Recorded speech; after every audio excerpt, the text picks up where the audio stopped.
Viewers, আমি অবস্থান করছি আমাদের ঐতিহ্যবাহী বক্সিমূলী স্কুল অ্যান্ড কলেজের ঠিক পাশে চমৎকার এই সুন্দর জায়গাটির মধ্যে, যেখানে আমাদের একটি ব্রিজ বা বেলি, ব্রিজের মধ্যে একটি জায়গা রয়েছে, যেই জায়গা দিয়ে কিন্তু আমার পিছনে এশিয়ার অন্যতম বৃহত্তর হাওড় হাকালুকির মধ্যে যাওয়া যায় এবং সেখান থেকে এপাশে উঠা যায়। কিন্তু এলাকার মানুষ সম্মানিত মানুষেরা কিন্তু অনুরোধ করে বলেছেন এখানে অনেক পর্যটকরা আসেন এই চমৎকার জায়গাটি দেখার জন্য।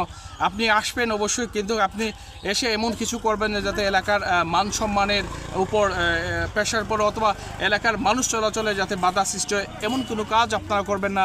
এই আল্লাহর সৃষ্টি চমৎকার এই সুন্দর জায়গাটি আপনি উপভোগ করবেন, তবে আপনি আপনার সম্মান বজায় রেখে করবেন, যাতে এলাকায় যাতে আপনার কারণে কোনো ধরনের সমস্যা না হয় বা এবং এই চমৎকার সুন্দর পরিবেশ ভালো থাকুক। কারণ আমার ঠিক পাশেই রয়েছে কলেজ এবং ঠিক পাশেই রয়েছে মাদ্রাসা এবং কবরস্থান সহ অনেক সেন্সিটিভ জায়গা রয়েছে এই এলাকায়। এই সমস্ত কবরস্থানের প্রতি, মাদ্রাসার প্রতি, মসজিদের প্রতি, স্কুলের প্রতি আপনি আপনার সর্বোচ্চ শ্রদ্ধা সম্মানবোধ রেখে, পবিত্রতা রেখে আপনি এখানে আসবেন, কিছুটা সময় ব্যয় করবেন, তারপর চলে যাবেন। আপনাদের জন্য শুভকামনা রইল এবং এই এলাকার মানুষের প্রতি আমার সর্বোচ্চ সম্মান রেখে, শ্রদ্ধা রেখে আমি শেষ করলাম।